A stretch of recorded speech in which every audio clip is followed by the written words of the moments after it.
À la une de Jeune Afrique cette semaine, la lutte d'influence à laquelle se livrent le Maroc et l'Algérie au Sahel. Bonjour François Soudan. Bonjour Catherine. On peut parler d'une sorte de guerre froide entre les deux frères ennemis du Maghreb, guerre froide dont l'enjeu, nous dit Jeune Afrique, est de s'attirer les sympathies des pays de l'Alliance des États du Sahel. Alors où en est-on aujourd'hui? Selon vous, François Soudan, l'Algérie est à la peine?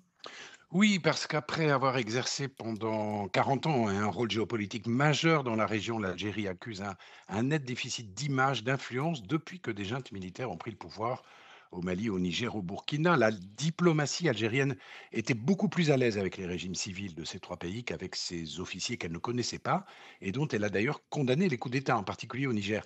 Dans cette région qu'elle considère comme relevant de sa profondeur stratégique, l'approche de l'Algérie a toujours été à la fois sécuritaire, hein, axée sur la protection des quelques 2300 kilomètres de frontières partagées avec le Mali et le Niger, approche auto-centrée et hostile à toute ingérence extérieure, qu'elle soit française hier ou russe aujourd'hui. C'est une question de doctrine, hein, quels que soient par ailleurs les bons rapports entre Moscou et Alger.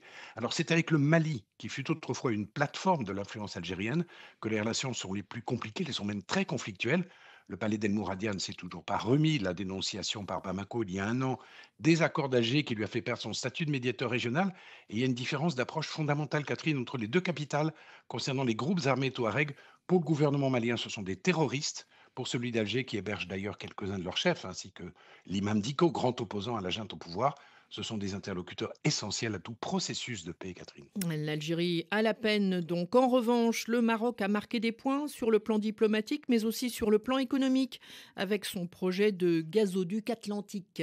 Oui, le Maroc est dans une dynamique sahélienne qui est l'inverse de celle de l'Algérie pour plusieurs raisons. D'abord, le Royaume n'a jamais condamné les coups d'État militaires. Il a toujours fait preuve d'une certaine compréhension vis-à-vis de la posture souverainiste des juntes, qui rejoint quelque part le Morocco First, hein, prôné par le roi Mohamed VI.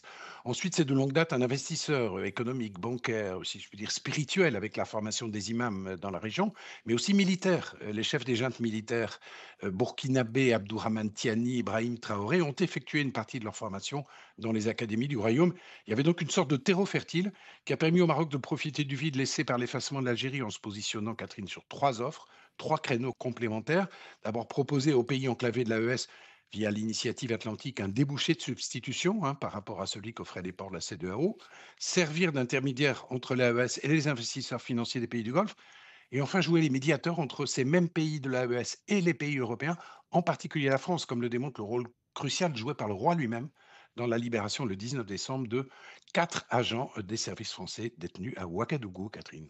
Dernière question, François Soudan. Dans un peu plus de 2 semaines, c'est l'administration Trump qui sera aux affaires à Washington. Et là encore, le Maroc et l'Algérie ne sont pas sur un pied d'égalité. Ils ont des raisons différentes de s'en inquiéter ou de s'en réjouir. Oui, tout à fait. En quelques mots, Catherine, disons qu'on a quelques raisons de s'en réjouir côté marocain, puisque c'est sous la précédente administration Trump, hein, que les États-Unis ont reconnu la marocanité du Sahara, et quelques raisons de s'en inquiéter à Alger, surtout si Marco Rubio est confirmé au poste de secrétaire d'État.